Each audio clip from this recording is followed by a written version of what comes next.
afternoon. It's my great pleasure to introduce my friend and colleague on the CU Immigration Forum, Dr. Stacy Harwood from the Department of Urban and Regional Planning. Stacy is an associate professor in the Department of Urban and Regional Planning at the University of Illinois. She received her PhD from the University of Southern California. The heart of her research focuses on urban planning processes in diverse multicultural communities. She focuses on how urban planning processes both marginalize and empower the voices of racial and ethnic minorities. Important to this discussion is how we train urban planners to be prepared to work in a post-racial, multicultural world. Dr. Harwood has spent the last 20 years of her career conducting qualitative research about the urban planning profession to understand how specific planning practices operate through technical, discursive, and legal means to achieve actions. This research has involved interviews with planners, residents, community activists, and elected officials. Her newest research project looks at the immigrant-friendly and welcoming initiatives as an economic development strategy to increase population and stimulate economic activity in Rust Belt cities.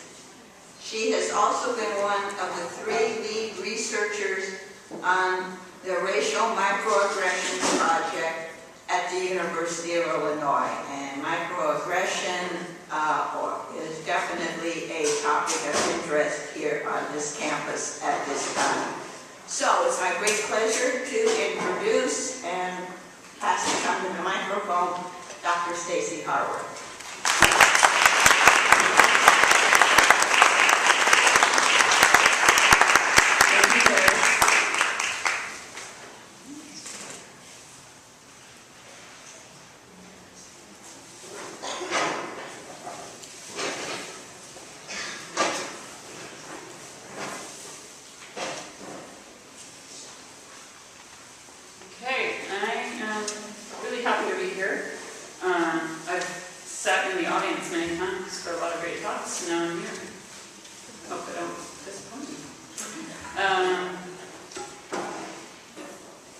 So I have a talk planned for today, and I will get to it, but I had an interesting experience this morning, and it kind of illustrates the contradiction of the so-called multicultural campus that we are studying and working at, and I felt very conflicted, actually, by it, so I thought I'd share it with you because it's, I can't get it out of my head, so I need to tell you about it, and then I can get on with the talk. So I attended the Lorraine County Make a Diversity Award, Make a Difference Award ceremony this morning, and it was really a nice ceremony. They honored Dr. Chaplin, who died recently, who's someone who actually was, I'm kind of sad about it actually. He was really instrumental in starting the Racial Microaggressions project. He brought a lot of us together after the Pickles and Tequila being party on campus. So that was really wonderful that he was honored. And on the same time, many people who have done a lot of great work on campus received awards. On the end, there was a special recognition for the former chancellor and provost, and I felt quite disgusted, and others felt differently. And I think that kind of embodies the contradiction that this space embodies, that on the one hand, people are doing things to try to create a more inclusive campus, and those same people are also doing things to make this campus very exclusionary and shut down voices. So I'm really angry about it, but at the same time, I haven't fully resolved that unsettling feeling I have sitting in my stomach today, and I actually walked out of the awards because I was so upset. And I've already fired off a few emails expressing my disgust and receiving emails saying, well, they're 2 different things. So life is different than inclusion. And I'm having a hard time understanding that rationale. So that said, I'm going to move on, but not forget this morning.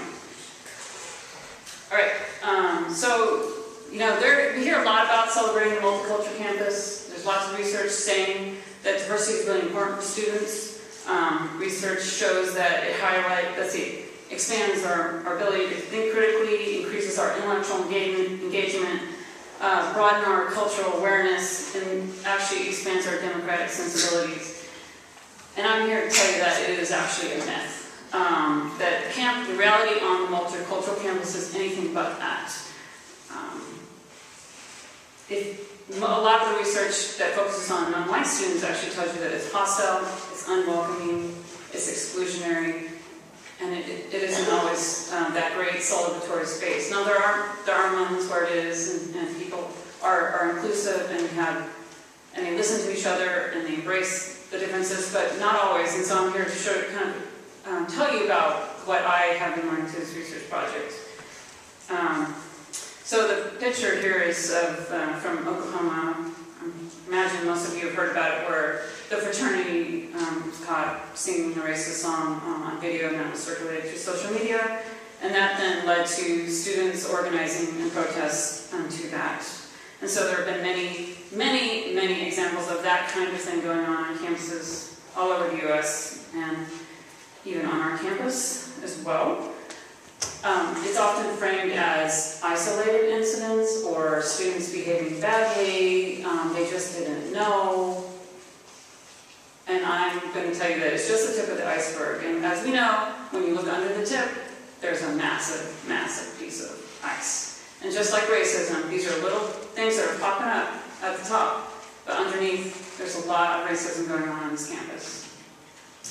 And so that's why we're looking at racial microaggressions, because the only way to get at that, to get underneath the water, to look underneath, is to start looking at the more subtle ways that racism manifests, how it's very small. Sometimes people don't notice it. Well, if you're feeling it, you notice it, of course, but the other people in the room might not be feeling the way someone else is feeling. And so to try to expose that, to shed light on what is seemingly invisible to most of the people on campus. So I like this quote from Sylvia Hurtado. She's done a lot of really excellent scholarship on these kinds of issues, on looking at the racial campus climate on universities all over the US. She's probably one of the first that really, she's kind of pioneering in this way. She says perceptions of racial tensions are not created solely in the minds of specific individuals, but rather are rooted in a shared institutional reality. And that is that it's not just these individual people who are doing things, it's part of the institution, it's part of history, it's part of the way that people are socialized, it's the rules that we make, the formal and informal procedures, it's all enmeshed and embedded. And so we have to undo it all and remake the campus. It's not enough just to add a bunch of new students. You have to rethink how you do things. So I want to get to the point of the talk, which is to talk about racial microaggressions, and just to give you a definition, and hopefully by the end, if you haven't heard of the term, you'll understand it more. So Daryl Wayne Sue and all of his students and colleagues have really been breaking new ground in this area. Although racial microaggressions isn't new, the term is new, but the issue has been around for a long time. So he defines it as brief, commonplace, daily, verbal, behavioral, or environmental indignities, whether intentional or unintentional, that communicate hostile, derogatory, or negative racial slights and insults towards people of color. So I'm going to unpack that a little bit for you today and talk about how that plays out on campus. But before I do that, I also want to just point to something really important, is that students of color and allies of students of color also have agency in this process, and they're not passively receiving this. They're fighting back. They're asserting their right to be on campus. And I too in Harvard is a great example of that, where students at Harvard say, I belong on this campus. I'm just as smart as everyone else here. And it's not because you had to let me in. I earned my right to be here. And just because I look a certain way doesn't mean I behave X, Y, Z. So really getting out a lot of the stereotypes that are placed on students of color. So if you've not seen this, it's actually a pretty interesting social media. It started out as a play. There's some nice videos about it online if you want to know more about that. I can tell you about that later. But let's talk about Illinois. Illinois has a long history of racism. This community has a long history of racism. It continues to be a segregated community. that African-American students had very small numbers until 1968, and then they had the Project 100 and then many students. It was an effort to try to increase the diversity on campus, but the campus itself wasn't prepared for the diversity. Students weren't allowed to live on campus. There wasn't any kind of supportive services for students, and so there was lots of students organizing and protesting and creating their own organizations and really pushing back at the campus saying, you know, you can't just admit us and then say you're done. So, you know, this long history of fighting about racism on campus. And so even last week, we had the DI with that editorial cartoon saying, I'm going as an illegal immigrant for Halloween. We have not moved that far. So yes, everyone's allowed to live on campus, but you still have to deal with these kind of issues being a student on campus. We still have the chief around, even though it's not officially the mascot. So these issues are constantly coming back, even though there's a lot of pushback against it. All right, so we decided we're going to do a study. We want to get underneath these more obvious forms of racism. So 2011, 2012, we sent out an online survey to everyone who on their, I guess in the official database of the campus who marked they were Black, Asian, Latino, Native American, biracial, multiracial, and maybe there was another category as well. So we sent out an email with a survey, so it was about 10,000 students total. We received 4,800 responses, 45% response rate. And if you've not done surveys, this is amazing. This 45% is effing amazing. Let me tell you, and you know why? Because there's such a big problem on campus. That's the sad part. Students want to tell us about it. We worked this like organizing. I was on the quad talking about the survey. We were going to student meetings, we were going to classes, we worked the crowd. We wanted people to participate. People would email me and say, I've never experienced racism, like, fill out the survey. We wanted everyone to fill out the survey. We got tons of responses. I'm still astounded at how much people told us in the survey. So most of it was quantitative. We had 3 qualitative questions. So I'm going to focus on a lot of the qualitative because that's where you really see what's going on campus, although I'm going to give you some data. Just a real quick profile of the students. We focused on domestic students, but international students also confront many of the same issues. We just decided that we really wanted to focus on domestic students because it's such a big issue that we said, okay, let's just focus on domestic students. It was kind of a strategic choice. We wanted to push the campus to think about diversity, to not forget about domestic students in the face of the many international students, which are great, but at the same time our numbers of African Americans and Native American students are declining, and part of it is because this campus is so hostile to them. So you can see the breakdown. We have a nice representation of different racial ethnic groups. We had undergraduate and graduate students. We had students from across all majors, all parts of campus, although it kind of leaned a little bit more towards the humanities and social sciences.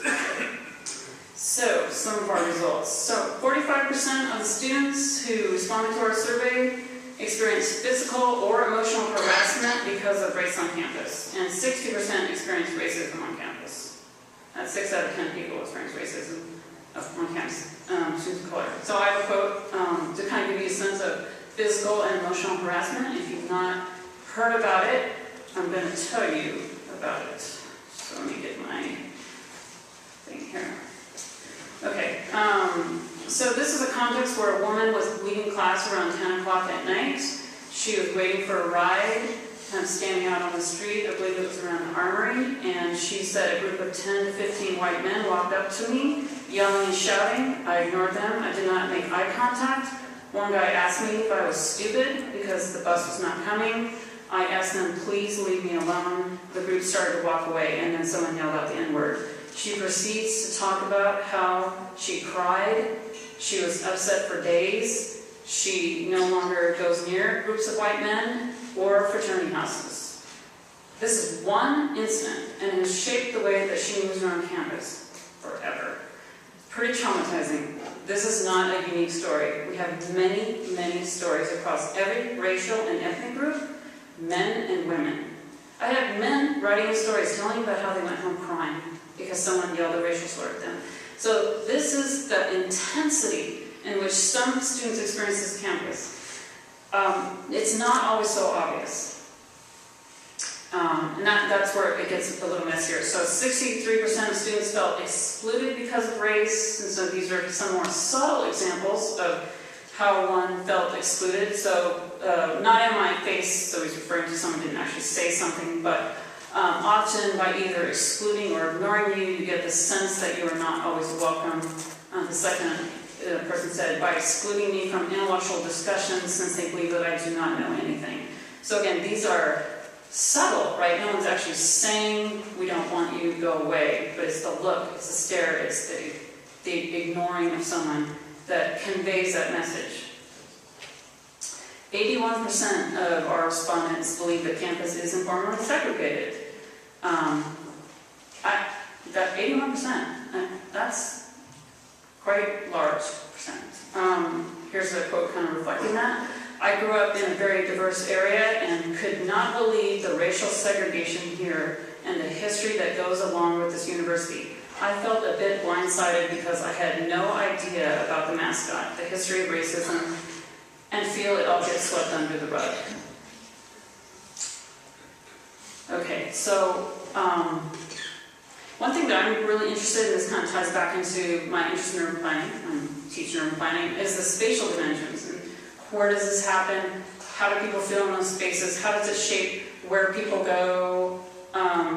Do they avoid spaces or not? So we asked a couple of questions to kind of get at that sort of spatial aspect of racism.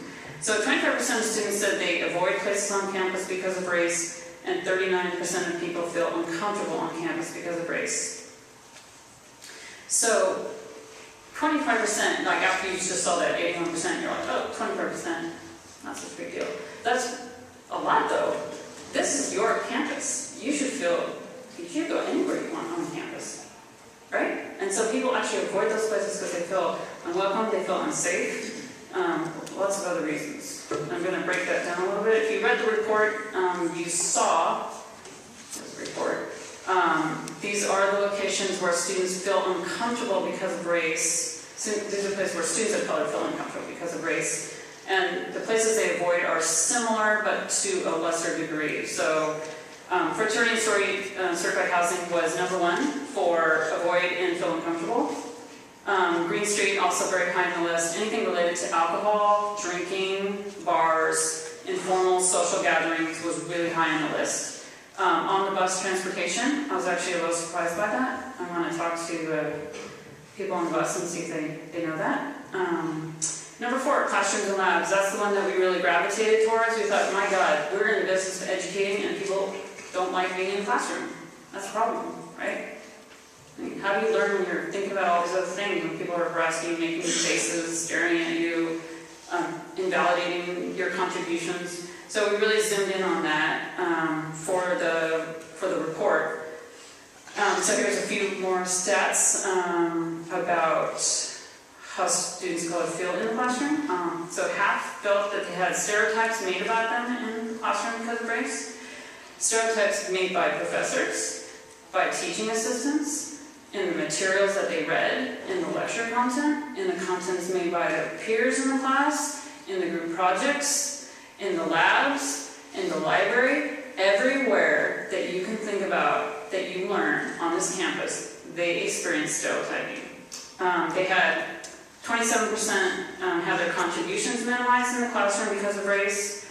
And similarly, they were made to feel inferior in class because of the way they speak, and not taken seriously because of their race. So I'm going to run through a couple of examples here for you. Okay, so feeling unwelcome in the classroom. Again, these are subtle, but you have to keep in mind that it doesn't happen one time. It happens many times in many contexts over the time, all the years that you're on campus. So when something happens, you can't just think about it, oh, that's just that one time. Often students talk about repeatedly experiencing things over and over, and that begins to send a message. Why do people not sit next to me? Why do people not want to be in a group with me?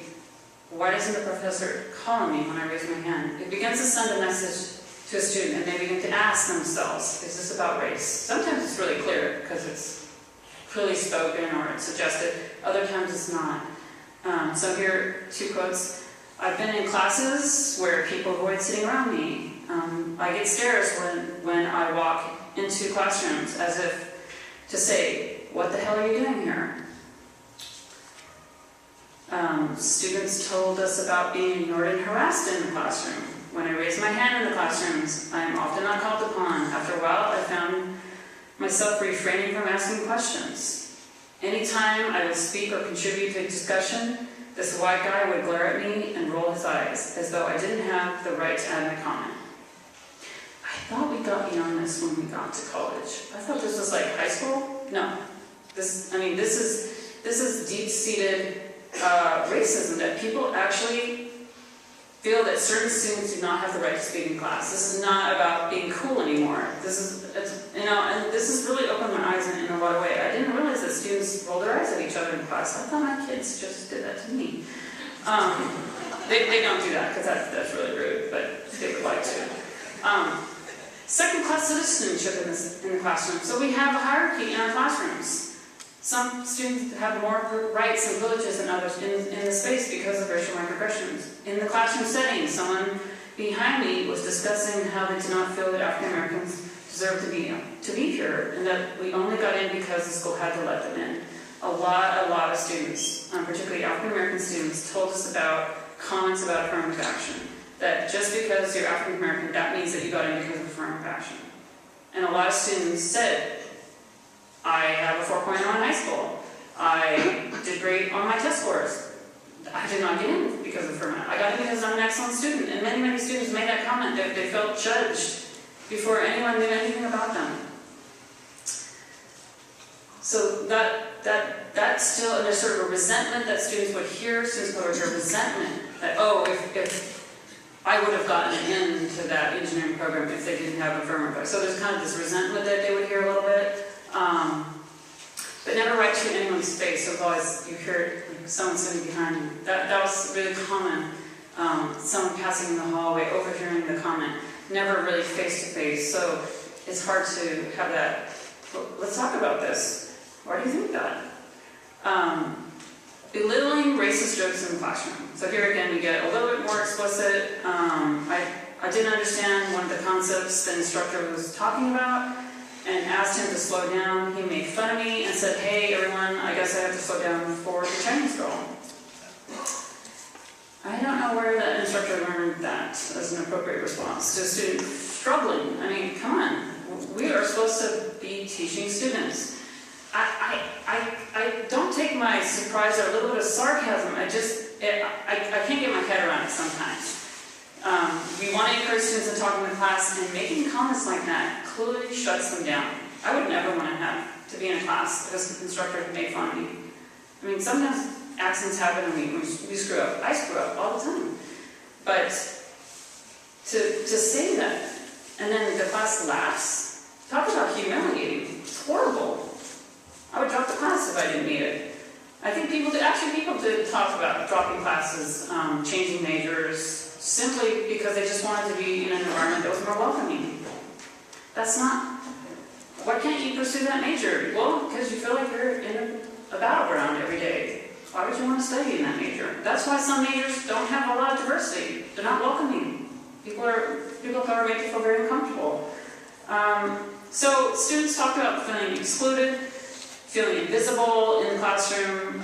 When it's time to separate in groups, it seems the black student is always the last person to find a group. It makes me feel invisible, as if I don't or shouldn't exist here. Again, they're subtle. The underlying messages that are being conveyed is that if you're a student of color, you're not going to contribute to the group, you're not intelligent enough, you're not going to work hard enough. And actually we heard the other way with Asian students, that everyone wanted to be in their group because they thought they would do all the work, and that they wouldn't have to do all the work. And so some students, Asian students, talked a little about telling the other students, you're going to do your share too. I'm not going to do all the work. And so there's this kind of battleground in group projects around race and ethnicity on who's going to do the work, who's going to be in the group. And I think a lot of instructors are really oblivious to that when they say, go form a group. they don't realize that's actually really hard to do. I don't necessarily have the answers to how to make groups, but I think one thing to be more conscious and mindful of how you bring students together. You supervise them, you check in with them, you don't sort of just let them run off, because some groups really have to take a life of their own, and it's really unhealthy. And I don't know where the learning is. It's maybe the wrong kind of learning.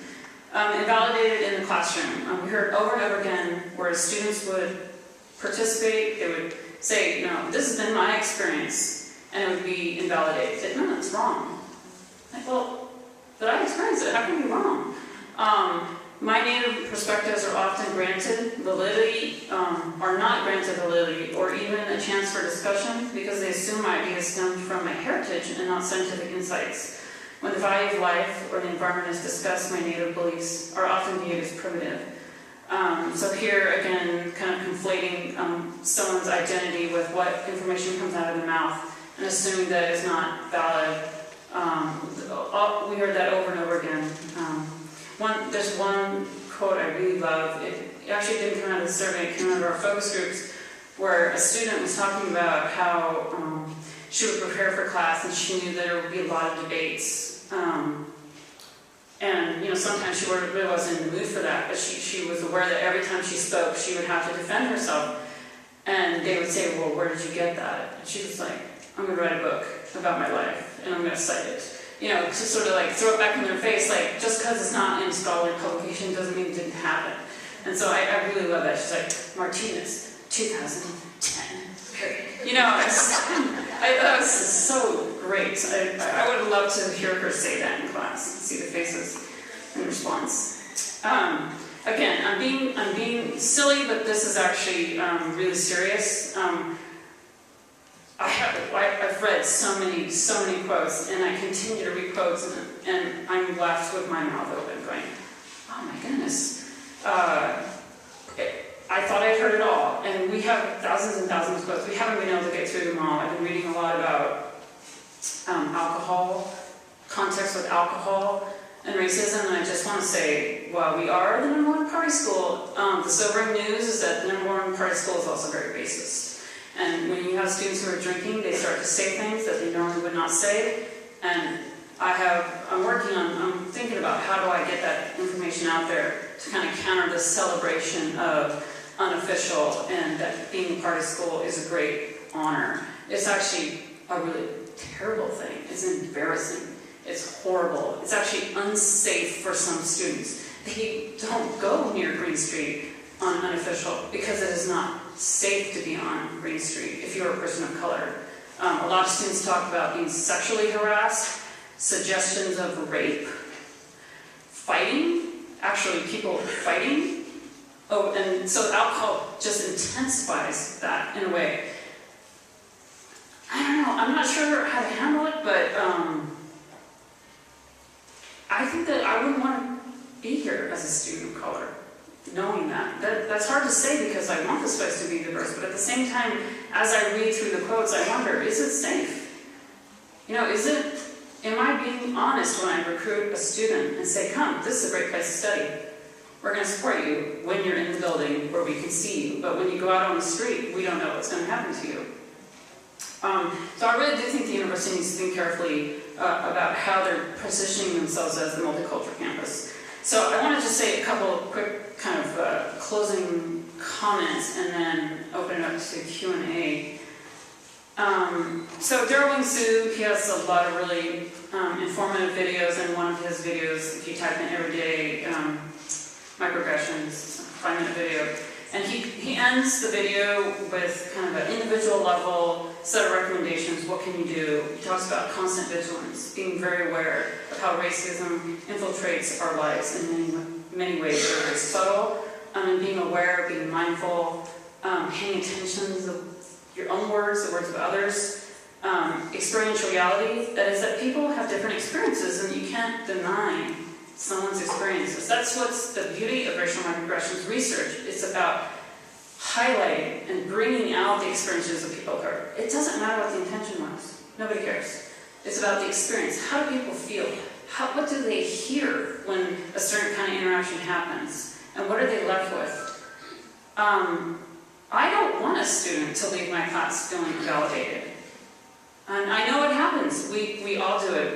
None of us are can excuse ourselves from this conversation.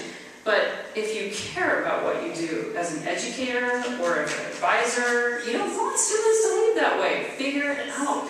Figure out how to talk in a different way. Figure out how to engage the student. If you're a student and you're working in groups, think about how the group dynamic is playing out. I think if you just open your eyes a tiny bit, you would see there's a lot of subtlety going on, that not everyone is feeling welcome. It's not to say that every group project is going to be like this, but it happens enough that students raised it in the survey. Don't be defensive. That is so hard in many ways, not just about race, but I find that people get very defensive about it. And I think because no one wants to be called a racist. But in fact, I think by being defensive, it creates a barrier. You can't get beyond it. And actually, what you do by being defensive is you do a second racial microaggression. So first you do something, someone says something to you, then you get defensive, and then you invalidate the person's feeling. So part of it is just you gotta hear and sit with the uncomfortableness of what has happened, if it's just kind of a one-on-one thing. That's not easy to do with your family, with your partner, with your friends. Whenever there's tension around race, I think it gets more intensified. Be open to talking. So, okay, if you get over the defensive part, then being open to talking about it and listening. And I often think that I'm not a good listener, and I'm constantly telling myself to shut up. Just be quiet and listen and hear what is being said. It's really hard to do. Be an ally, speak up, don't just sit there. We see things going on all the time, and we walk away. It's part of the problem. All right, the bigger stuff, campus recommendations. I think we have to hold campus leaders accountable. They are not being held accountable. They're rewarded for bad behavior. I don't know how we're going to turn this around, but I think the more and more people start talking about it, it puts more pressure on campus leaders who need to be evaluated by it. People get promoted, they get raises. Does anyone ask, are you making this campus more inclusive?